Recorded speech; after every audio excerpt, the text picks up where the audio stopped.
नमस्कार, स्वागत है आपका हिंदी वात्सल में। और जैसा कि मैंने कल वाली वीडियो में बताया था कि अब हम हिंदी साहित्य के इतिहास पे लगातार एक सीरीज को फॉलो करते हुए वीडियो लेकर आएंगे। तो उसी क्रम में आज हम हिंदी साहित्य के इतिहास के काल विभाजन पर बातचीत करेंगे कि इतिहास का जो काल विभाजन विभाजन बनाया गया है वो किस आधार पे किन किन तरह की धारणा के साथ बनाया गया है। तो आपके स्क्रीन पे दिख रहा होगा कि मैंने लिखा हुआ है कि हिंदी साहित्य के अधिकांश लेखकों ने प्रवृत्तियों के आधार पर यानी कि फीचर्स के आधार पे हिंदी साहित्य का काल विभाजन किया है। साहित्य और समाज का संबंध इतना अधिक परस्पर है कि दोनों एक दूसरे को छोड़कर विकसित नहीं हो सकते, जो कि रामचंद्र शुक्ल कहते भी हैं कि जो साहित्य है वो समाज के चित्त वृत्तियों का संचित कोश है।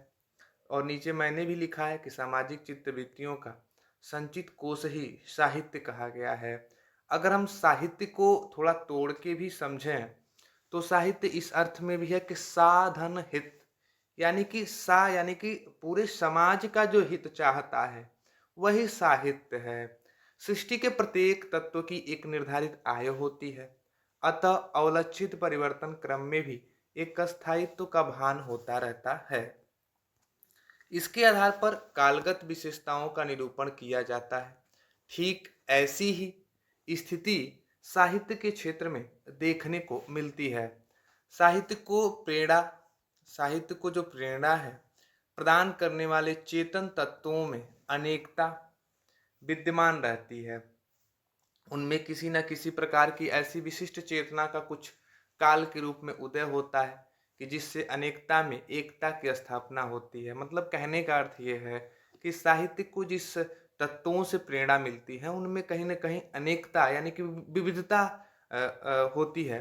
लेकिन कुछ काल में उसी विविधता में एक अपनापन लिए हुए एक एकता का भाव उदय होता है और जिसे अनेकता में एकता की स्थापना होती है। इसी एकता को आधार मानकर साहित्य में काल विभाजन का निर्धारण किया जाता है। जो एकता की बात मैंने कहा उसी को आधार मान के काल विभाजन किया जाता है साहित्य में।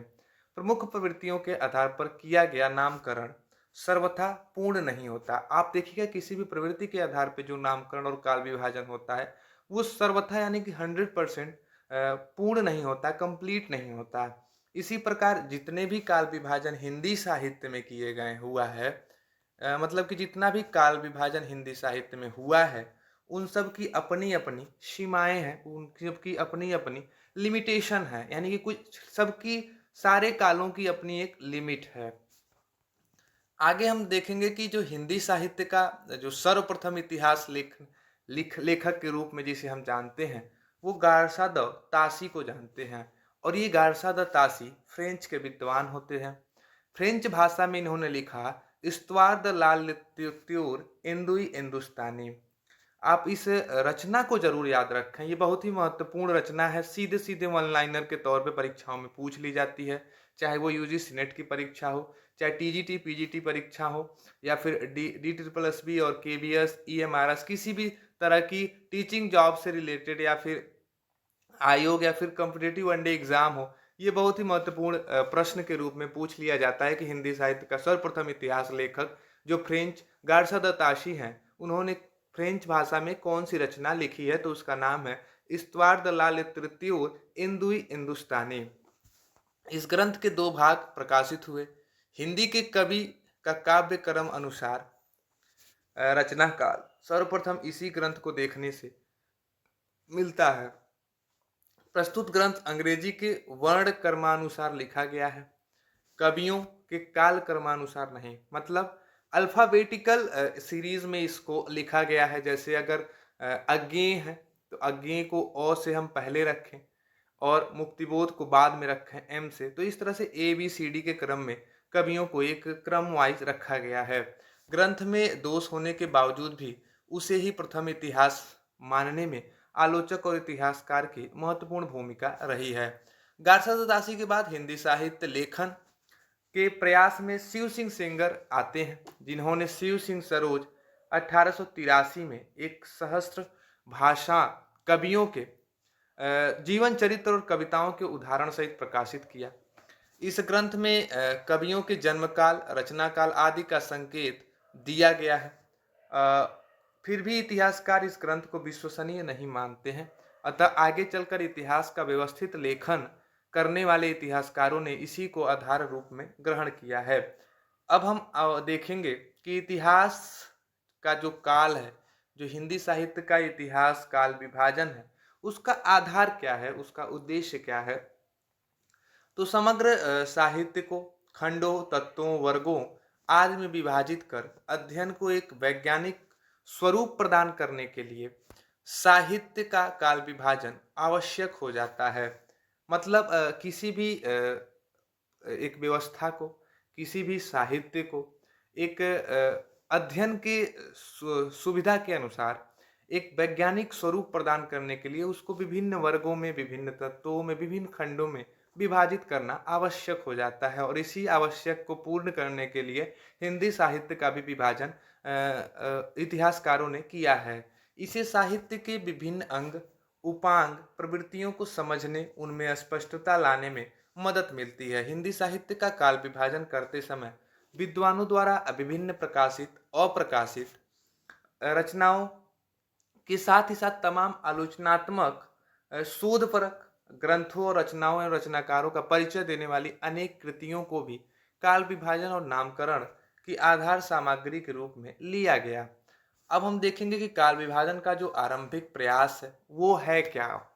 तो 19वीं सदी से पूर्व विभिन्न कवियों और लेखकों द्वारा जैसे कि 84 वैष्णव की वार्ता, 252 वैष्णव की वार्ता, भक्तमाल, कविमाला जो कि गोकुलनाथ की रचनाएं जैसे ग्रंथ में हिंदी कवियों के जीवन वृत्त, रचना कर्म का परिचय देकर हिंदी साहित्य के इतिहास कालक्रम को आधार देने का प्रयास किया जाता है। मतलब कि जो 84 वैष्णव की वार्ता, 252 वैष्णव की वार्ता, तो इसमें हिंदी के तमाम उन कवियों जो प्राचीन समय में 19वीं सदी से पूर्व कविताएं करते आ रहे थे, उनका जीवन वृत्त और रचना कर्म का परिचय दिया गया है, मिलता है। लेकिन इसी को हिंदी साहित्य काल विभाजन के आरंभिक प्रयासों में महत्वपूर्ण प्रयास गारसाद और ताशी का ये इस्तवार दलाल तृतीय हिंदुस्तानी, जॉर्ज ग्रियर्सन का the modern vernacular of Hindustan, मौलवी करीमुद्दीन के तजकिरा-ई सुइरा-इन हिंदी, यानी कि तब कुछ, ये पहले मुसलमान ऐसे हैं जिन्होंने हिंदी साहित्य के इतिहास में उर्दू में इन्होंने लिखा तजकिरा-ई सुआइरी हिंदी। शिव सिंह सिंगर द्वारा जो शिव सिंह सरोज है उसमें गारसा ताशी इस्तवार दलाल तित्यूर में अधिकांश विद्वान हिंदी का प्रथम इतिहास मानते हैं।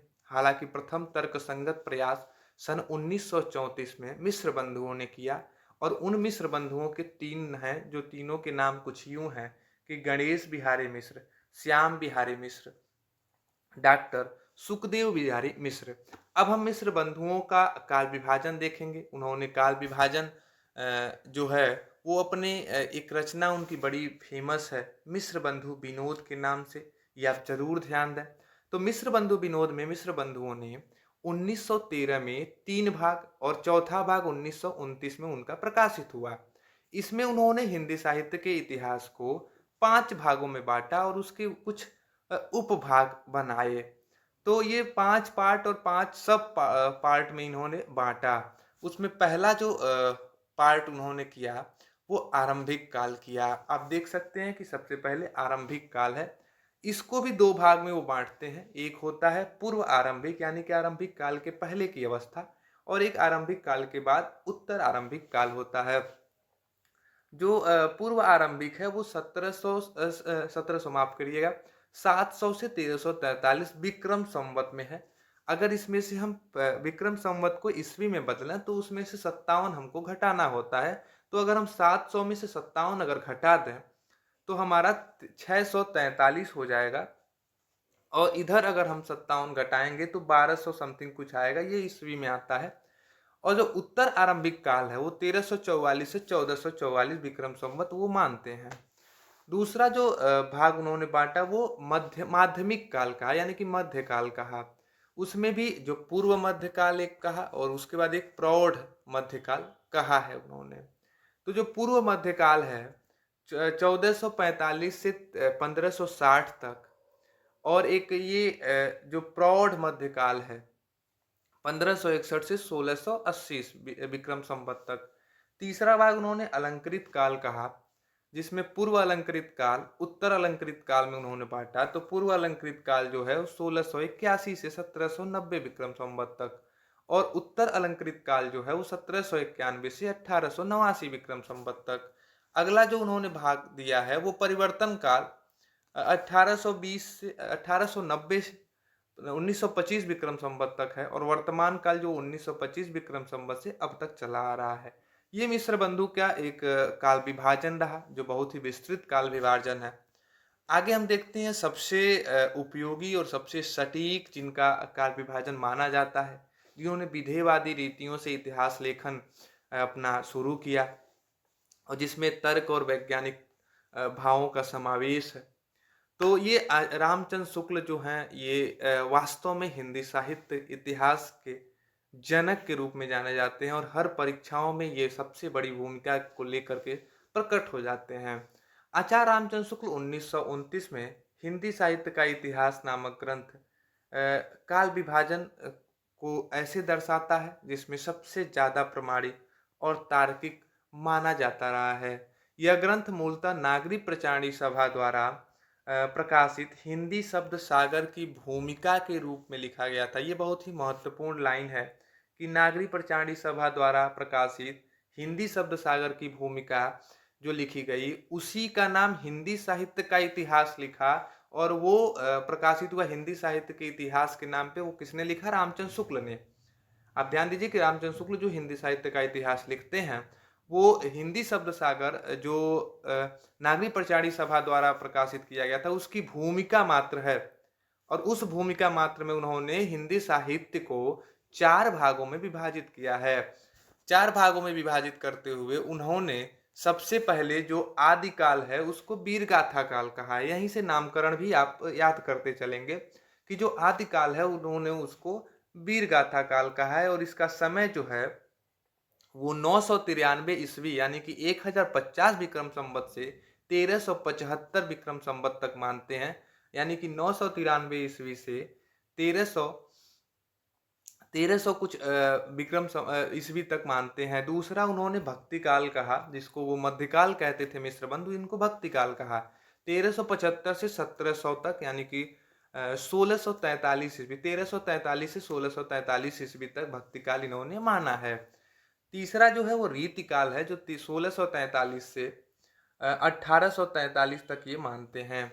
और जो आदिकाल है, जिसको हम आधुनिक काल आदिकाल सॉरी जिसको आधुनिक काल के नाम से हम जानते हैं, उसको रामचंद्र शुक्ल ने गद्य काल कहा है। आप जरूर ध्यान दीजिए कि आधुनिक काल को रामचंद्र शुक्ल ने गद्य काल कहा है, और इसका जो समय उन्होंने माना है 1843 से आगे अब तक ये आधुनिक काल यानी कि गद्य काल है उनके अनुसार। आचार्य शुक्ल ने, फिर मैंने नीचे कुछ और भी लिखा हुआ है कि आचार्य शुक्ल हिंदी साहित्य के काल विभाजन को सर्वथा नवीन रूप दिया, काल खंडों की सीमित संख्या सीमित कर दी। उन्होंने मिश्र बंधुओं की तरह उतने बड़े पैमाने पे यानी कि 5 भाग, उसके पांचों के 2-2 सब भाग, मतलब 10 भागों में इतना बड़ा लेंदी नहीं बनाया। उसको सीमित करते हुए केवल 4 भाग दिया। और कौन कौन से दिया? वीरगाथा काल, भक्ति काल, रीति काल और गद्य काल के नाम से, जिसको हम आधुनिक काल के रूप में जानते हैं। अधिकांश विद्वानों द्वारा हिंदी साहित्य के इस काल विभाजन को अस्पष्ट तर्क संगत काल विभाजन मानते हुए स्वीकृत किया गया है। अब स्वीकृत क्यों नहीं किया जाएगा? जहां मिश्र बंधुओं ने 10 भागों में बांटा है हिंदी साहित्य को, वहीं रामचंद्र शुक्ल मात्र 4 भागों में हिंदी साहित्य को बांट देते हैं। तो हमारी एक धारणा भी है, जहां हमें ज्यादा सहज और सरलता महसूस होती है, वहां हम ज्यादा जल्दी आकृष्ट होते हैं, उसको हम ज्यादा जल्दी याद करते हैं। ऐसे जब जैसे ही याद होने होता रहा, वैसे ही आगे चलकर जैसे ही वो हमारे दिमाग में चढ़ते गया, हम उसको ही तर्क संगत और प्रमाणिक मानने लगे, और ये आसानी भी रहती थी याद करने में, समझने में। केवल 4 भागों में ही साहित्य को बाँटने से आसानी भी सुविधाजनक लगने लगी। हिंदी साहित्य जगत में अब तक आचार्य शुक्ल द्वारा किया गया जो काल विभाजन है वो मान्य और सर्वाधिक प्रमाणित है। अगला जो काल विभाजन है वो राम कुमार वर्मा जी के द्वारा हम देखेंगे। 1938 में हिंदी साहित्य का आलोचनात्मक इतिहास जो कि राम कुमार वर्मा की एक साहित्य इतिहास की एक पुस्तक है, उसमें उन्होंने हिंदी साहित्य के काल विभाजन को दिया है। और काल विभाजन को देते हुए उन्होंने इसको 5 भागों में बांटा है, जिसमें उन्होंने आदिकाल को, संधिकाल और चारण काल 2 कालों में बांट के देखा है। तो जो संधि काल का नाम उन्होंने दिया वो 750 से 1000 विक्रम संवत, चारण काल का जो समय दिया 1000 से 1375 विक्रम संवत, और उसके बाद उन्होंने भक्ति काल 1375 से 1700, रीतिकाल 1700 से 1900 और आधुनिक काल जो उन्होंने दिया है 1900 विक्रम संवत से आगे आज तक। अब यहाँ एक चीज देखिए कि फिर मैंने कुछ लिखा है इसके बारे में कि यहाँ स्पष्ट है कि राम कुमार वर्मा ने केवल वीरगाथा काल को चारण काल कहा है। मतलब कि जो जिस आदिकाल को रामचंद्र शुक्ल ने वीरगाथा काल कहा, उस वीरगाथा काल को राम कुमार वर्मा ने चारण काल कहा है। अब चारण काल कहने का मतलब क्या है? तो चारण काल कहने का मतलब यहां से है कि उस समय में जो वीरगाथाएं, जो भाट कवि होते थे, अपने राजा के आश्रय में रहते थे, वो अपने राजा का गुणगान करते हुए जोर जोर से चिल्ला चिल्ला के उनके शौर्य का गान करते थे, तो वो चारणी करते थे। और इस चारणी के वजह से राम कुमार वर्मा ने आदिकाल को चारण काल कहा है। आचार्य रामचंद्र शुक्ल द्वारा किए गए विभाजन के ही अनुरूप वस्तुतः देखा जाए तो वीरगाथाएं चारणों द्वारा ही गाई जाती थी। मतलब कि रामचंद्र शुक्ल जो वीरगाथा काल का नाम उन्होंने दिया वीरगाथा काव्यों के आधार पे, वो वीरगाथा काव्य जो गाए जाते थे वो चारणों और भाटों के द्वारा ही गाए जाते थे। इसलिए जो वीरगाथा काव्य के आधार पे रामचंद्र शुक्ल ने नाम दिया आदिकाल का, और वो वीरगाथा जो गाते थे चारण होते थे, उन चारणों के आधार पे चारण काल राम कुमार वर्मा ने दिया। तो इस अर्थ में अगर याद करेंगे तो बड़ा आसानी से नामकरण भी याद हो जाएगा। संधि काल के विद्वान स्पष्टता अभाव मानते हैं। अगला जो विभाजन है वो गणपत चंद्र गुप्त के अनुसार होगा। गणपत चंद्र गुप्त भी राम कुमार वर्मा के ही समकालीन साहित्य इतिहासकार हैं। उन्होंने भी 1938 में प्रकाशित हिंदी साहित्य का वैज्ञानिक इतिहास 2 भागों में आती है उनकी पुस्तक। और गणपत चंद्र गुप्त ने शुक्ल जी की मान्यताओं का सतर्क खंडन करते हुए हिंदी साहित्य के इतिहास के प्रमुख रूप से निम्नलिखित भागों में विभाजित किया है। अब ये विभाजित करते हुए गणपत चंद्र गुप्त ने 5 भागों का सहारा लिया, जिसमें उन्होंने प्रारंभिक काल कहा है आदिकाल को। प्रारंभिक काल जो उन्होंने 1189 से 1350 ईस्वी तक माना है। आप ध्यान दीजिए कि गणपत चंद्र गुप्त जो हैं वो पहले कवि यानी कि प्रथम कवि के रूप में शालिभद्र सूरी को मानते हैं, जिन्होंने भरतेश्वर बाहुबली की रचना की। और वो मध्यकाल का जो समय मानते हैं वो 1350 से 1857 विक्रम संवत, और इस मध्यकाल को 2 भागों में उन्होंने बांटते हैं।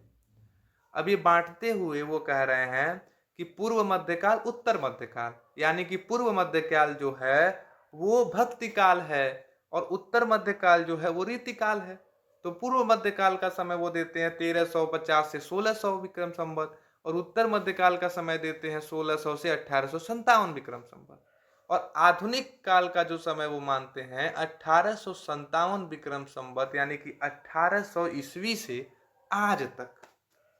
एक विद्वान और हमारे सामने आते हैं इसी क्रम में, FEK के द्वारा हम देखेंगे काल विभाजन है क्या।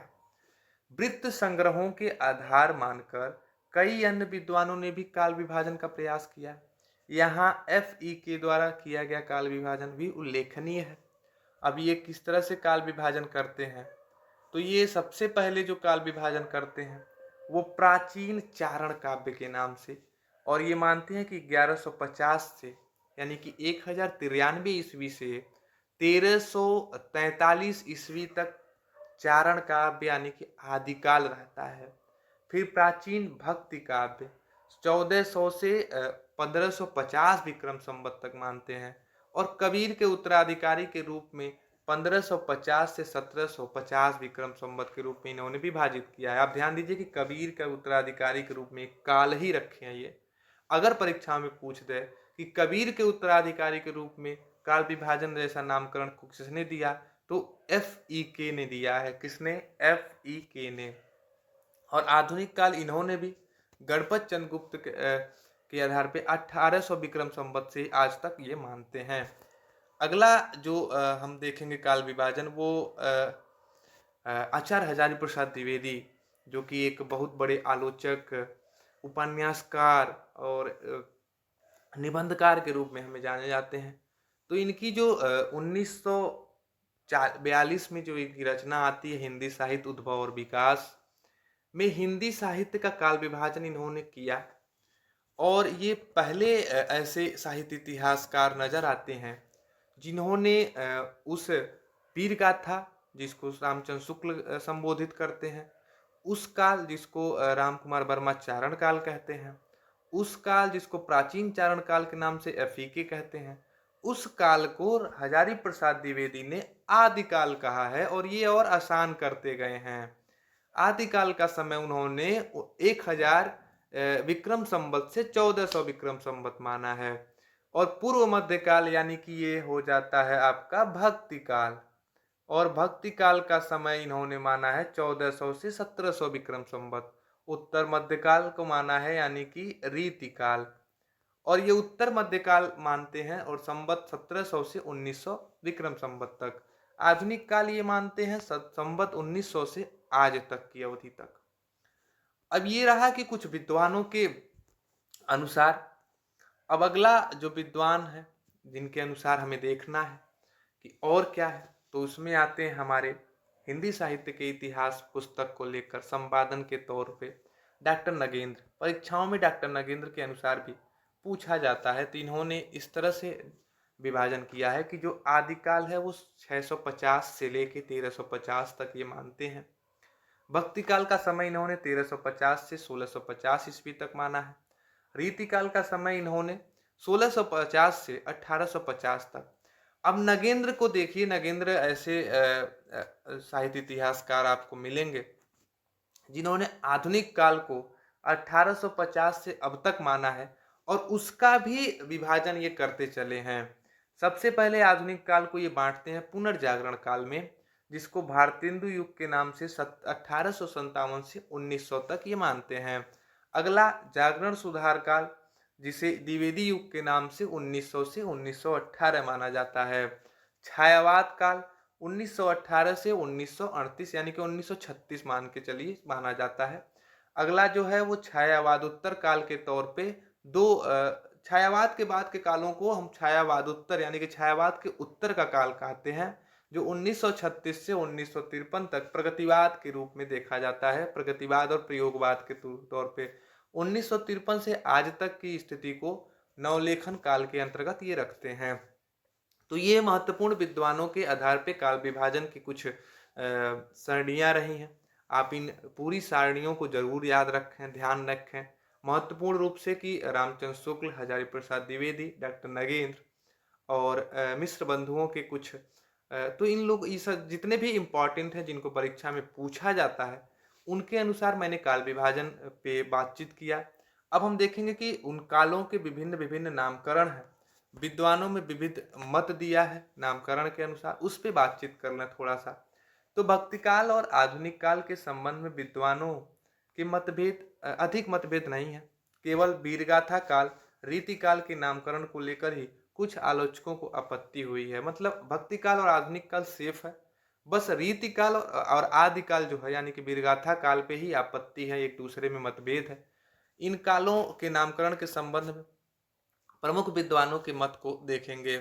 तो सबसे पहले हम वीरगाथा काल यानी कि आदिकाल के रूप में देखें तो सिद्ध सामंत काल के रूप में राहुल सांकृत्यायन कहते हैं। आप जरूर इसको याद रखिए, सीधे सीधे परीक्षा में पूछता है कि सिद्ध सामंत युग आदिकाल को किसने कहा है, तो राहुल सांकृत्यायन ने कहा है। वीरगाथा काल को यानी कि सबसे सुलभ नाम जो दिया हजारी प्रसाद द्विवेदी ने आदिकाल के नाम से संबोधित किया है। आदिकाल को अपभ्रंश काल चंद्रधर शर्मा गुलेरी ने कहा है। चंद्रधर शर्मा गुलेरी से आप याद रखिए क्या इस बार के यूजीसी नेट से पूछा गया था कि पुरानी हिंदी किसने कहा है अपभ्रंश की अंतिम अवस्था को, तो चंद्रधर शर्मा गुलेरी ने कहा है।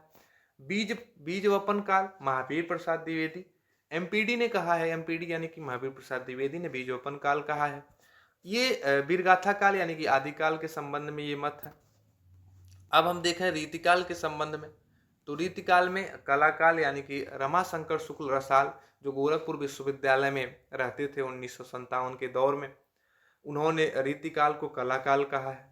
श्रृंगार काल के नाम से आचार्य विश्वनाथ प्रसाद मिश्र ने कहा है और मिश्र बंधुओं ने रीतिकाल को अलंकृत काल कहा है। तो ये आज का हिंदी साहित्य का काल विभाजन और उन कालों के नामकरण को लेकर विद्वानों के मतभेद को हमने जाना, जो खासकर के वीरगाथा और रीतिकाल के संबंध में था। आधुनिक काल और भक्ति काल सेफ है, बिल्कुल उनमें किसी प्रकार का कोई अधिक मतभेद नहीं है। तो इस आधार पे अब हम आगे हिंदी साहित्य के इतिहास यानी कि आदिकाल को, जिसको रामचंद्र शुक्ल ने वीर गाथा कहा है और हजारी प्रसाद द्विवेदी ने आदिकाल कहा है, मिश्र बंधु ने प्रारंभिक काल कहा है और राम कुमार वर्मा ने चारण काल कहा है, राहुल सांकृत्यायन ने सिद्ध सामंत काल कहा है। इस पे अब बातचीत करते हुए अगली वीडियो में हम बातचीत आगे जारी रखेंगे। आप इस सीरीज को फॉलो करते रहिए। लगातार आप हिंदी वात्सल्य पे नए तरह के इस सीरीज में चलते नए नए टॉपिकों के वीडियो से आप रूबरू होते रहेंगे। तो बने रहिए आप हिंदी साहित्य हिंदी वात्सल्य इस चैनल्स के साथ। हम मिलते रहेंगे नए नए वीडियो के साथ। लगातार इस सीरीज को, हिंदी साहित्य के इतिहास को एक विस्तृत और व्यवहारिक सरल भाषा में हम समझेंगे, मजाकिया अंदाज में पढ़ेंगे। तो आप लगातार वीडियो के साथ बने रहिए। हम रोज इसी टाइम शाम के 6 बजे 6 से 7 बजे के बीच में आपके साथ वीडियो लेकर प्रस्तुत हो जाएंगे। तो मिलते हैं एक नए टॉपिक नए वीडियो के साथ, आदिकाल और के वीडियो के साथ। तो तब तक के लिए हम नमस्कार।